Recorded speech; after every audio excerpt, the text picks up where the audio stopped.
കിട്ടുമ്പോൾ എല്ലാവരും ആസ്വദിക്കുന്നുണ്ട്. അതെല്ലാം കാണുമ്പോൾ ഒത്തിരി സന്തോഷം. എടുത്ത എഫേർട്ടുകൾക്ക് നല്ലൊരു റിസൾട്ട് കിട്ടി എന്നുള്ളത്.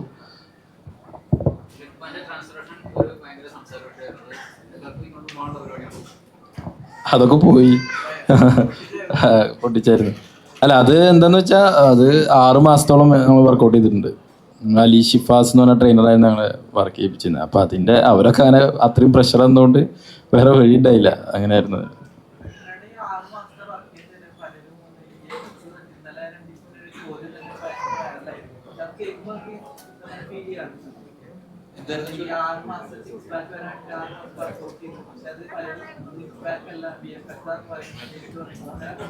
ആ പറഞ്ഞവരങ്ങോട്ട് വിളിക്ക്.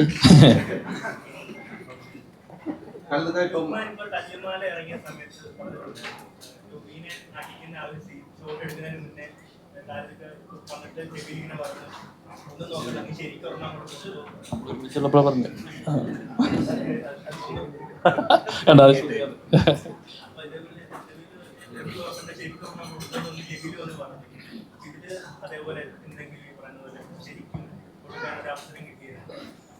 ഇല്ല ഇതിലങ്ങനെ ശരി ഒരു തവണ ഉണ്ടായിട്ട് തോന്നുന്നുണ്ടല്ലേ. അല്ല, അങ്ങനെ എന്താന്ന് വെച്ചാൽ ഇതൊക്കെ ശരിക്കും കൊടുക്കുന്നതാണ്. അത് ചിലപ്പോൾ ആ ഷോട്ടിന് അത്രയും അങ്ങനെ ആ ടച്ച് അങ്ങനെ തോന്നണം, അങ്ങനത്തെ ഷോട്ടായിരിക്കും. അപ്പോൾ അത് ഡിമാൻഡ് ചെയ്യുന്നതുകൊണ്ടാണ് അതങ്ങനെ. അല്ലാതെ നമ്മൾ ഇപ്പോൾ ഒരു ഫൈറ്റ് സീക്വൻസിൽ എല്ലാം കൊടുത്തോണ്ട് ഇത് സിനിമയാണല്ലോ, എല്ലാം ടച്ച് നമുക്ക് ചെയ്യാൻ പറ്റില്ലല്ലോ, ഇത് കഴിഞ്ഞിട്ട് ജീവിക്കണ്ടേ. അപ്പോൾ അതുകൊണ്ട് തന്നെ അത് അങ്ങനത്തെ 1-2 ഷോട്ടുകളിൽ ചിലപ്പോൾ സംഭവിക്കാം. അപ്പോൾ ഇതിലും അങ്ങനെ ഒരു ഷോട്ടിൽ ഉണ്ടായിട്ടുണ്ട് അല്ലേ? എംസിക്ക് ഓർമ്മല്ലേ? ഉണ്ടായിട്ടുണ്ട്. നിർമ്മാതാവാണ്, സംവിധായകനാണ്. ഇപ്പൊ സിനിമാ മേഖലയിൽ കുറച്ച് പ്രശ്നങ്ങൾ നടന്നു.